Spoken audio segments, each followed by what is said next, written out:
video. So you want to learn how to make your own sign language sentences?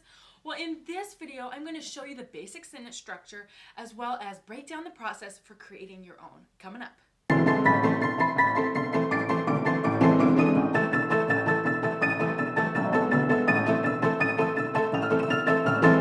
Hey y'all, Rochelle here, helping you to build, strengthen, and explode your ASL skills. On this channel, I teach you new signs, help you to practice, and share tips and tricks just like this. So if you're new here, consider subscribing.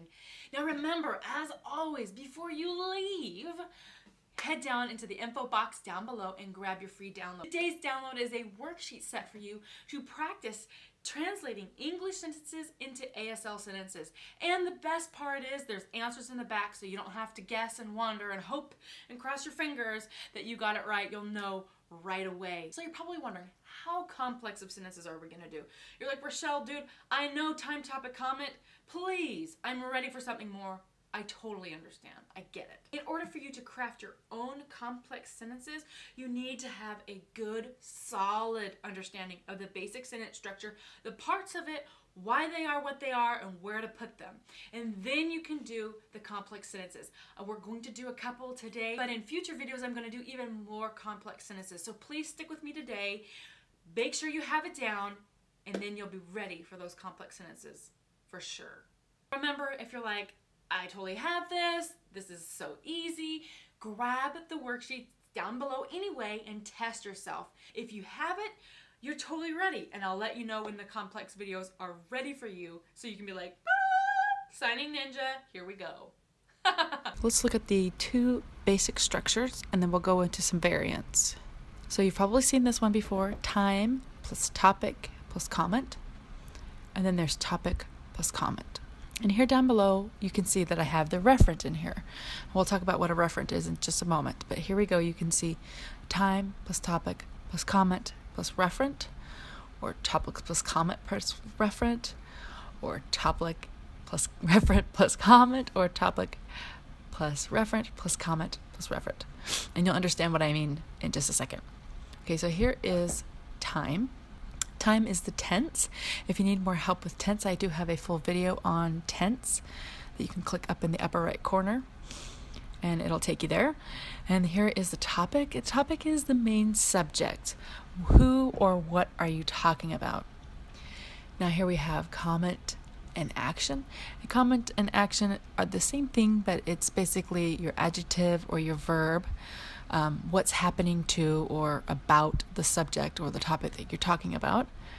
And the referent is referring back to the topic. It's the sign that you use that refers back to the topic. Referent is used for extra clarity, and it's kind of like making sure your pronouns are correct. So here we can go back to the slide here where you can see the topic and comment and the referent, and you can see sometimes the reference is at the end of the sentence after the comment, and sometimes you can see it sandwiched between the topic and comment, and you can also see that the referent can be sandwiching the comment or the action.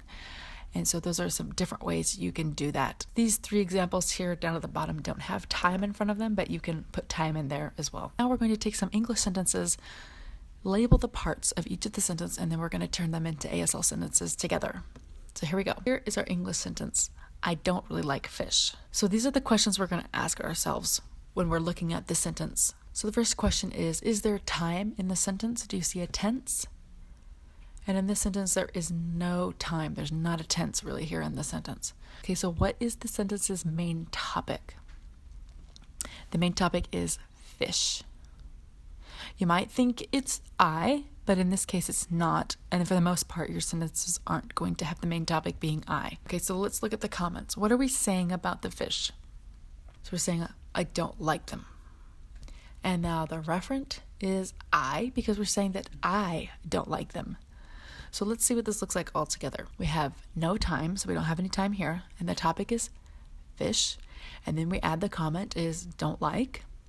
And then the referent is I. So you can see this is the topic plus comment plus referent sentence structure. You may be wondering about the really, because it said I really don't like them. Now in this instance, you wouldn't sign real because it's not the right meaning. In this instance, you would show that with your face. So I'm showing I really don't like them. I'm showing them with my non-manual markers. Now let's look at the next sentence. I'm going to the library tomorrow. So the first question we're going to ask ourselves is, what is the time? Is there time in the sentence? And in this sentence, there is. The time is tomorrow. Okay, what is the sentence's main topic? The library is the main topic of the sentence. Now, what is happening with the library? What's the comment associated with library? Going to the library. And the referent? I am going to the library. Now in ASL, we don't sign to unless we absolutely need to, or there's not another way of signing the sentence without that meaning, without that sign. And we also do not sign the. Now, if you want some more help with things that you don't sign in sign language, I have a whole lesson dedicated to what not to sign in ASL Foundations, and you can find more information about that in the top right corner by clicking the I. Now let's put the sentence all together. So first we start with time, which is in this case is tomorrow, and the topic is library. And then here we're going to put the referent right in front of our action, which is also our comment, go. And in sign language, you don't sign going, we just sign go. So altogether, this is tomorrow, library, I go. Now let's do another sentence with multiple comments so you can see how those go together.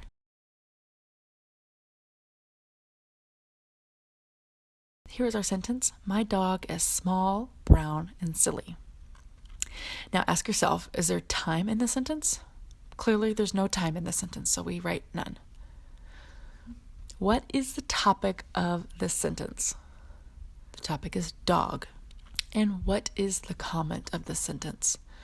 There are 4 comments: my, small, brown, and silly. Now in this, I like to point out that my is the topical comment. A topical comment is a comment that you can't really separate from the topic without it losing clarity. So if I signed dog is small, brown, my, silly, it wouldn't make sense. I'm going to keep my with dog, and so I label it as topical comment so that I know to keep it with dog when I'm translating the sentence and not to move it somewhere else. And the referent is it, because we're referring back to the dog. Now remember, he, she, and it are all the same sign. It doesn't really matter if I write it or he or she on the paper because I'm just going to be pointing. So altogether, this is going to be my dog, it, small, brown, silly. And that is how we would sign it. My dog, because it's a topical comment plus the topic, my dog, it, referring right back to that dog, because in a regular conversation, you're going to be talking about a lot of things. So you're pointing back to the dogs to make sure that the person you're signing to understands that we're saying, my dog is small, brown, and silly, and not something else that we were talking about. So that's why we put that referent there. You can also sign it as my dog, it, small, brown, silly, it, and make a referent sandwich. And we'll talk about reference in another video. So if you want some more help in understanding with that, be sure to watch that. Make the first 2 sentences that we did a little bit more complicated. Not super complicated, just a little bit. So here's the first sentence. I don't really like fish. They're gross. So we already know that there's no time, and we already know the topic is fish, because that's how it was in the first sentence. Now that we have 2 comments this time. The first is don't like, and the second is gross. And the reference, now we have 2. We have I and they, because we want to make sure we're saying I don't like fish and that fish are gross, and not saying I am gross. So now altogether it's going to be fish, don't like I, they gross. So we go fish don't like I, because we're saying I don't like them, and now we're saying they are gross. So that's super important. Reference are very important for clarity.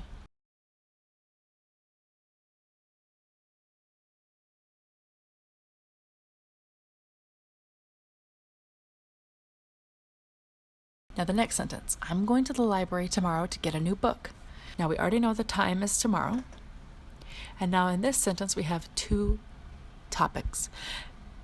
We can separate the sentence into really basically being two separate sentences, but in this case, we've put it all together as one thought, which is why we have two topics. We have library and we also have book. And our comments are go, new, and get. And our referent is I. And all together, tomorrow, library, I go, book, new, borrow. Now, I know you're probably saying, well, why are we signing borrow and not get? If we signed get, it wouldn't really be clear. I mean, you could understand it, but really in this instance, when you say get, I'm getting a book at the library, you really mean you're borrowing it, you're checking it out, you're renting it, it's being loaned out to you. So to be clear, we're signing borrow instead of get. If you're going to say, I'm going to the library to steal a new book, then you would sign steal. When you're translating a sentence from English to ASL, it is so important that you're translating the meaning and not the word. You don't get so stuck on saying, I'm going to get a new book. I got to get a new book. What are you actually saying? And that's what you're going to sign. So in this case, we're borrowing a new book. So here you can see, tomorrow, library, I go. That's one thought. Book, new, borrow. That's a whole nother thought. But to make it one long sentence, we smush it together. Tomorrow, library, I go.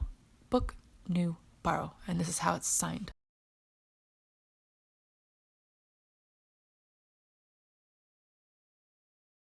As I said at the beginning of this video, learning the basic sentence structure is so vital. Now, another tip is you have more than one comment, and one of them is an action sign or a verb, as we would say in English. That is the one you put at the end. So if you have a lot of comments, it's like adjective, adjective, adjective, adjective, verb, or adjective, verb, or adjective, adjective, verb. You need to put that action at the end of your sentence. So you have got your time, your topic, your comment, and if you have an action comment, put the action comment last, and you can put the referent right before the action, right after the action, or sandwiched in between. Before you go, let me give you some parting advice. You're going to work on ASL grammar. You're going to try to translate sentences from English to ASL. And sometimes, maybe most of the time when you're first starting out, it's going to be hard, or you're not going to want to do it. You're going to want to give up. Number one, don't give up. It gets easier every time you do it. Number two, translating sentences from English to ASL on paper, breaking it down like we did here in this video, is going to be so helpful for you. Number three, you're going to be tempted to just go, I think I'm just going to do English word order with the ASL signs. And I urge you and I encourage you to not do that. You may see some people signing PSE on YouTube or in real life, and that's okay, but it's not ASL. I'm not saying they're bad or they're wrong or they're doing horrible things. I'm saying it's not ASL. If you want a career in sign language, if you want to be more welcome or readily accepted into the deaf community and the culture, I suggest and I encourage you highly to use ASL and not PSC, and definitely not C. PSC is Pigeon Signed English and C is Signed Exact English. I have a whole other video about this. I started talking about this and I had to edit it all because it was like a 30-minute thing, and so I'm not going to get into it right now. Bottom line, it's like this. If you were learning French, you would not only learn the vocabulary, you would learn the grammar, no matter how hard it was. You would learn it because you would not go over to France and expect that it'd be okay that you just know the vocabulary but not the grammar. It's the same with ASL. It's not okay just to learn the signs. You got to learn the grammar. And you can't just do the signs. Just learning signs is not going to make you a good signer. Knowing ASL grammar will. So don't give in to the temptation and don't give up. Just do your best, because all you can do is all you can do. And all you can do is good enough. Question of the day. What further ASL grammar videos do you want to see? Let me know in the comments down below where the ASL Rochelle community hangs out. Yes! Thank you so much for watching this video. If you enjoyed it, please like, subscribe, and leave a comment down below letting me know what ASL grammar lessons you want to see. Thanks again for watching ASL Rochelle, helping you to become a signing ninja. I'll see you next time. Bye. Yes. Wrong video, Rochelle. Nose. It's like 5 minutes before the video started. What happens? Nose runs. Oh my gosh, that was a lot of tangents. Oh, I'm gonna have so much editing to do. Stop talking, Rochelle. Oh.